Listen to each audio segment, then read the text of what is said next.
I know I talk a lot about the science of weight loss on this podcast, like a lot. And the reason that I do is because honestly, I think it's a super important piece of the puzzle, right? Understanding how your body works and why you've struggled to lose weight in the past so that you can change it. But that doesn't mean there are not a lot of other factors that can play into your ability to actually lose weight and keep it off.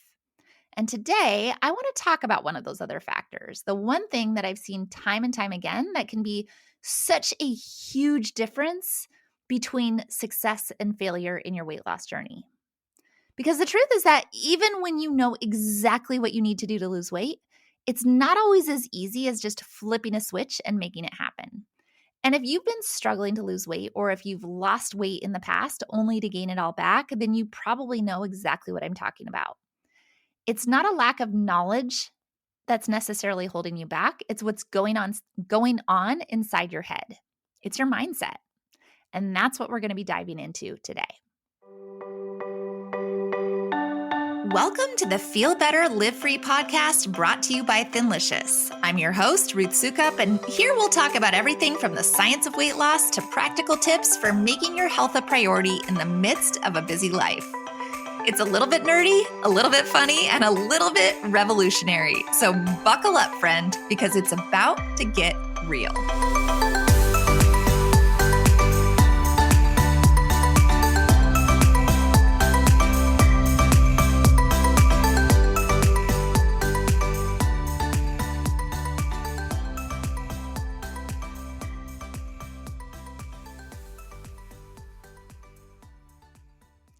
Hey there, and welcome back to the Feel Better, Live Free podcast. Once again, my name is Ruth Soukup, and I'm the founder of Thinlicious and the creator of the Thin Adapted System, as well as the New York Times bestselling author of 7 books.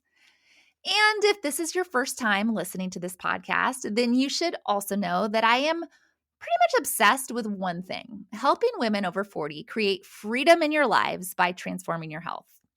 I like to think of it as starting a health revolution, and that's sort of really what this podcast is all about. It's about questioning the status quo. It's about doing your own research and not just accepting what the so-called experts and gurus and big food and big pharma want you to believe, and then using that knowledge to make real and lasting changes in your life that actually make a difference. And if that gets you fired up, then I think you're going to like it here, and hopefully you're going to love this podcast. But I also know that changing your mindset and the way that you think about food and health and weight loss isn't always easy. In fact, it's usually the hardest part. And that's why I wanted to spend some time talking about it today, because honestly, I think it's something that we don't talk about enough. Yes, we do talk about it sometimes, but it's probably never enough. Mindset is never done. And it's something you always have to come back to, because we're so quick to blame our bodies or our genetics or our metabolism or even our age. We're so quick to look for the next quick fix or the magic pill that's going to help us lose weight without actually having to change the way that we eat or the way that we think about food. We're so quick to make excuses or to give up as soon as things get a little bit hard. This is not a judgment. I get it, because I have been there too. I have struggled with my weight for most of my adult life. I have tried all the diets. I have lost weight and gained it back over and over and over again. I have blamed my body and my age and my metabolism. I have made excuses. I have given up. And honestly, that is why I'm so passionate about this work that I do now, about helping other women to transform their health. Because I know what it is like to struggle. I know what it is like to feel like you're never going to be able to lose the weight and keep it off. I know what it is like to be so frustrated and ashamed of the way that you look and feel. I know what it's like to not have the energy to make it through the day. I know what it's like to look in the mirror and not even recognize yourself. But I also know what it is like to finally make a change. I know what it's like to do the research and really understand the science behind the weight loss and get fired up because everything that you've been told is wrong. I know what it's like to find something that actually works. I know what it's like to lose 49 pounds and actually keep it off. I know what it's like to have so much energy it feels like I'm 20 years old again. I know what it's like to feel confident and comfortable in my own skin. I know what it's like to look in the mirror and actually love the way that I look. And that is truly what I want for you too. Because I know that if you're listening to this podcast, then there's a part of you that's struggling with your weight in some way, because that's what this podcast is about, right? And maybe you're feeling frustrated over or overwhelmed, or just not sure where to start. Or maybe you've already started your weight loss journey and you're seeing some progress, but you're struggling to stay on track and stay motivated. Or maybe you're just not seeing the results you want right now, even though you feel like you're doing all the things. Maybe you feel like there's something you're still missing. Or maybe you just need encouragement because you're not sure if you can really do it and really stick with it. Maybe you're feeling defeated because you've tried and failed so many times. But wherever you are at right now, I am here to tell you that you absolutely can do this. You can. You can. I know it's possible. I know it's possible because I've done it, but I know it's possible because now I've helped thousands of women to have the same results. And it starts by changing the way that you think. So let's talk about that. Because I really truly cannot state this strongly enough. When it comes to losing weight and getting healthy, your mindset is everything. In fact, I would argue that it is the most important factor in your success. Because the reality is that your thoughts create your reality, right? They create your action. What you think, you become. What you believe, you achieve. And the stories that you tell yourself about who you are and what you're capable of have a direct impact on your ability to reach your goals. And I know that sounds like so cliche and maybe a little bit too woo-woo and all the things, right? It feels like, you're just throwing out platitudes, Ruth. Come on, come up with something original. I feel that, right? But hear me out, because this is actually backed up by science. There is a whole field of study that's called cognitive psychology that focuses on the way that our thoughts and beliefs influence our behavior and actions. And what they have found is that our thoughts are incredibly powerful. And the stories that we tell ourselves about ourselves have a huge impact on our lives, in every part of our lives. In fact, there's a concept in cognitive psychology that's called cognitive distortions, which are basically irrational or unhelpful thoughts and beliefs that we have about ourselves and the world. And these cognitive distortions can be incredibly damaging. They can hold us back from basically reaching our full potential, right? Doing anything that we want to do. It's the things like all or nothing thinking, or catastrophizing, or overgeneralizing, or labeling. And we all do it to some extent, whether we even realize it or not. But when it comes to weight loss, these cognitive distortions can be especially pervasive because we have been conditioned by society and the diet industry to believe so many damaging and unhealthy things and unhelpful things about our bodies and our weight. We've been told that we're lazy and undisciplined, right? And that's why we can't lose the weight. We've been told that we just need to eat less and exercise more. How many times have you heard that in your life? We've been told that it's all about calories in and calories out. We've been told that we just need to find the right diet or the right weight loss program or the right magic pill. We've been told that it's not our fault and that we need to just keep trying. And if we're not successful, then there's something wrong with us. And all of these things are cognitive distortions, right? In some way or another, some shape or form. They're not true or not entirely true, and they're not necessarily very helpful. Because the reality is that if you want to be successful in losing weight and getting healthy for life, you have to start by changing the way that you think. You have to start by identifying and challenging all of those unhelpful and irrational thoughts and beliefs that are holding you back. You have to start by retraining your brain to think in a different way. And you have to start by changing the stories that you tell yourself about yourself and your weight. And I know that is easier said than done. It's so easy to just come on a podcast and be like, change your thoughts and that'll change your life, right? It feels so like, okay, Ruth, yep, I got it. And I know that it's not something that happens overnight. And I know that it's not always easy, but I do know that it is possible, right? I know that it is. And I know also that it is worth it. Because when you can change your mindset and the way that you think, you literally get to change your life. Every part of your life. That's the really cool part about it. It doesn't just change one piece of your life. Your mindset permeates every single part of your life, your relationships. It affects your job, right? It affects what you are willing to do, how you keep your house clean. Like there's so many parts of it that it will affect. And so that's why I wanted to spend some time today getting more practical about it, talking about some of those most common cognitive distortions that I see women struggling with when it comes to losing weight and getting healthy, and how to start challenging and changing those thoughts and beliefs. So, what is the one thing that you need to do to avoid weight loss failure? Well, it's simple and yet it's not. You need to change the way that you think. You need to change your mindset. You need to start being more aware of your thoughts and of the stories that you are telling yourself. And you need to start actively working to challenge and change the unhelpful and irrational beliefs that are holding you back.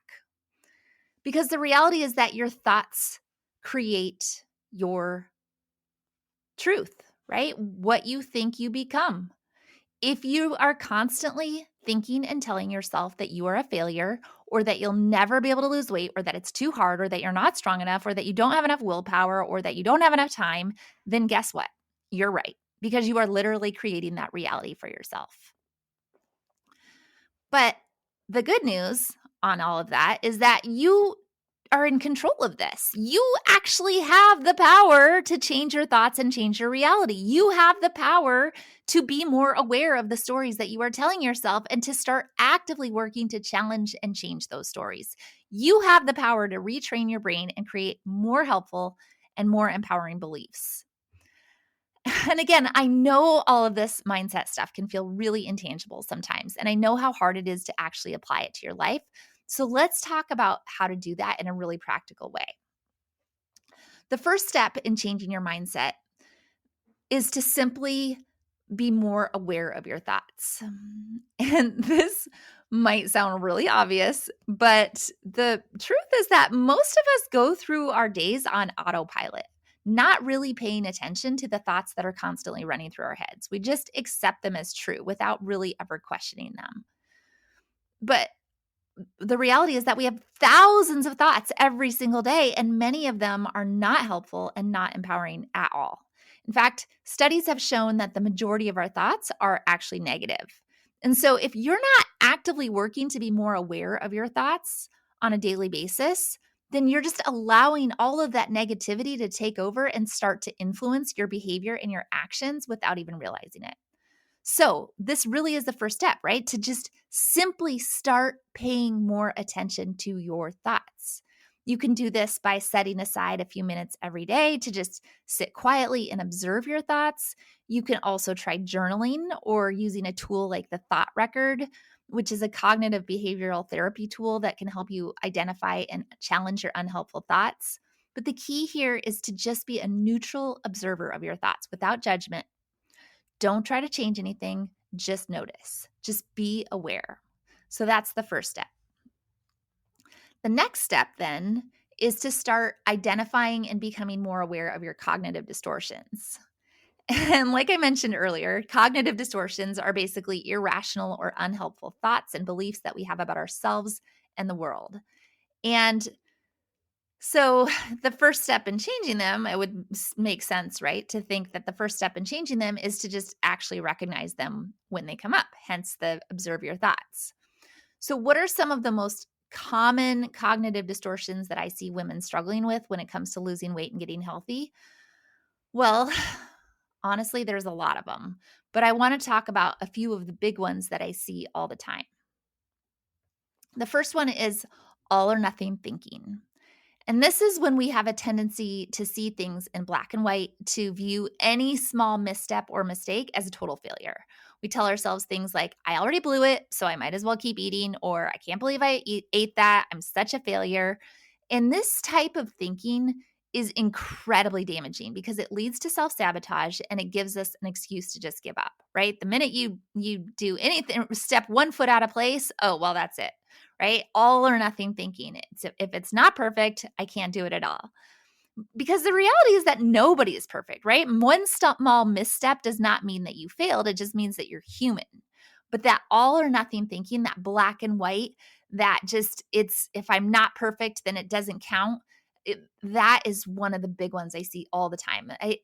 I learned from my research on when I wrote my book Do It Scared, and I created the fear archetypes, that the most common fear archetype is the perfectionist procrastinator fear archetype, right? 50% of the population identifies as a perfectionist slash procrastinator. I call it the procrastinator, but it's really the perfectionist. But the reason we call it the procrastinator, not the perfectionist, is because they have to have these fear archetypes have to have a negative connotation. And sometimes people take pride in that, oh, yeah, I'm a perfectionist, right? People will say, oh, yeah, I'm definitely a perfectionist, but they won't say, oh, yeah, I'm definitely a procrastinator, which is, this is a total sidebar, but it's really interesting, right? But if you have that tendency to be perfectionistic with your thinking, what that's really doing is giving you an excuse every time it's not perfect to not do it at all. And that is what is so damaging. And that is what is so self-sabotaging. So that's the first sort of cognitive distortion that you got to be aware of, that all or nothing thinking. The second cognitive distortion that I see a lot is catastrophizing. And this is when I'm laughing because I'm thinking of my teenage daughter, right? Teenagers are very good at catastrophizing. But this is when we have a tendency to blow everything way out of proportion and to assume that the worst possible outcome is going to happen. We tell ourselves things like, I'm never going to be able to lose any weight, or I'll always be fat, or I'm going to die of a heart attack, or now my cholesterol is too high, and that's going to be like everything's a catastrophe. And this type of thinking is not only damaging to your self-esteem, but it's just not true, right? The reality is that very few things are actually a catastrophe. Very few things are, oh my gosh, this is a crisis. I have to change this. And so the reality is that you can lose weight. You can get healthy. You can start to improve your health markers. You can start to get on the right track. And it might not happen all at once, but you have to start by changing the way that you think. So that's the second one, catastrophizing. The third cognitive distortion that I see a lot is overgeneralizing. This is when we take one negative experience or outcome and then we apply it to everything, right? We tell ourselves things like, I tried that one diet and it didn't work, so I'll never be able to lose weight. I hear this a lot with people and in regards to keto. Oh, well, I did keto and it didn't work. Right? I tried that one time, or I know somebody who did keto and they just gained all the weight back. Or I gained a pound this week, so I must be doing something wrong. I see that one a lot in our program. Oh my gosh, I can't believe I've been doing it. I've been doing all the things and I gained weight, so this doesn't work. And this type of thinking is incredibly damaging because it doesn't allow us to see the bigger picture or to kind of take that step back and go, wait, but this is different, or even to learn from our mistakes. It just keeps us stuck in that negative thought pattern. So overgeneralizing, definitely something you got to watch out for. The fourth cognitive distortion that I see a lot is called labeling. And this is when we use negative labels to describe ourselves or others without really any evidence to back it up. We tell ourselves things like, oh, I'm such a fat slob, or I have no willpower, or I'm just a lazy person. And this type of thinking is incredibly damaging because it creates that self-fulfilling prophecy. If you keep telling yourself that you have no willpower, then guess what? You won't have any willpower. If you keep telling yourself that you're no good at cooking, you're never going to be good at cooking. If you keep telling yourself, oh, I'm so disorganized, I can never do meal planning, you're never going to be able to do that. But that's not true, because the reality is that willpower is not something that you either have or don't have. Cooking skills aren't something that you have or don't have. All of these are skills that can be developed and strengthened, but you have to start by changing the way that you think. So those are just a few. There's so many cognitive distortions that come up, right? But those are just a few of the most common ones that I see women struggling with when it comes to this weight loss journey. And like I said, there's a lot more. And we all have our own sort of unique set of distortions that we tend to fall into. But the first step in changing them is simply being able to recognize them when they come up. And then we get to the third step, which is to actually start working to actively challenge and change your cognitive distortions. Because being aware of them is not going to be enough. Sorry to break it to you, but now that you see them, right? Now that you're actually paying attention to your thoughts and you're saying, "Oh, that I think that might be a cognitive distortion." Now you have to actually do the work to challenge and change those thoughts and beliefs. So, how do you do that? Well, there are a few different strategies that you can use, and it really depends a lot on the distortion and how it's showing up for you. And there's a lot of different tools, right, for it, and a lot of things that you can use. There's a tool that I actually teach in our program. I once a month I do a mindset session, a session specifically on mindset with our platinum members, and it's so good and it's so powerful, and I love those sessions. But one thing that I've revisited many times is a framework and a worksheet that I call the resistance repair, right? Where you think about something in your life that you're having, an area of your life where you're having resistance, and you work through your thoughts and you work on changing your thoughts in sort of this very concrete way. It's really cool. But another sort of simpler tool that I really like as well was developed by Byron Katie, who is a well-known author and speaker in the personal development world. Maybe you've heard of her. My friend Susie talks about her all the time and got me aware of her. But the way that it works is whenever you hold a negative thought or belief, you start to ask yourself 4 questions. Is it true? Can you absolutely know that it's true? How do you react and what happens when you believe that thought? Who would you be without the thought? And then you also do what's called a turnaround, which is basically looking for evidence that the opposite of your thought is true. So I know that I went through those kind of fast, right? The 4 questions, once again, are: is it true? Can you absolutely know that it's true? How do you react? What happens when you believe that thought? And who would you be without the thought? But to make it kind of sink in, let's work with an example of how this might work in practice. Let's just take a like really simple one, right? Let's say you catch yourself thinking, I'm never going to be able to lose this weight. I'm never going to be able to lose this weight. I've tried, I failed. I'm never going to be able to lose it. I'm stuck. It just is what it is. So the first question that you would ask yourself, is it true? Right? Is it true? And then, of course, right after that, can I absolutely know that it's true? And of course, the answer is probably no, because the reality is that there are plenty of people who have been able to lose weight, including me, despite hormonal problems, despite being in perimenopause, despite being over 40, despite being a busy working mom, despite all of these obstacles that have been holding you back, there are still people who have been able to lose weight. So that's the first answer. But then you got to ask yourself, how do I react? What happens when I believe that thought? And the answer is probably in this hypothetical situation that you feel really defeated and really hopeless, and it just makes you want to give up. And that's not a very helpful reaction, is it? So then you got to ask yourself, who would I be without that thought? In other words, if you didn't believe that you'll never be able to lose weight, how would you feel and act differently? And the answer is probably that you would feel a lot more motivated and a lot more hopeful, and that you would be far more likely to actually take action. And that's a pretty big deal, right? So that's the third step. And then the final step is to do your turnaround, which is basically looking for evidence that the opposite of your thought is true. So in this case, you might look for evidence that you are capable of losing weight. And that evidence could be things like the fact that you've lost weight in the past, or that you know other people who have been successful, or that you're listening to this podcast right now and educating yourself. So that's the final step. So that's the 4-question framework. And it's a really powerful tool for challenging and changing your cognitive distortions. And like I said, there's a lot of other strategies that you can use as well. I teach some of them inside my program, but I find that this one is a great place to start. The final step then in changing your mindset is to practice self-compassion.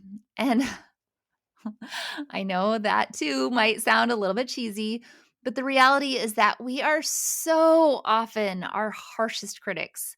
And our negative self talk can be so incredibly damaging to our self esteem and to our ability to reach our goals. And it's so important to be kind and gentle with yourself and to treat yourself with the same love and compassion that you would offer to a friend who is struggling, or to your child who is struggling, or to your spouse who is struggling. So, what does that actually look like in practice? Well, it means being way more aware of your inner dialogue and making a conscious effort to speak to yourself in a more positive and empowering way. It means giving yourself permission to not be perfect and to actually make mistakes. It means celebrating your wins, no matter how small they are. It means taking care of yourself and practicing self care, like, things that make you feel good. It means setting healthy boundaries and not allowing yourself to be mistreated or taken advantage of. It means surrounding yourself with people who lift you up and support you. And it means being patient and understanding with yourself and allowing yourself the time and space to grow and change. And I know this can be really hard, especially if you have spent a lifetime being hard on yourself. But the reality is that self compassion is also a skill that can be developed and strengthened just like any other skill. And the more that you practice it, the easier it will become. And the more it will start to change the way that you think and feel about yourself.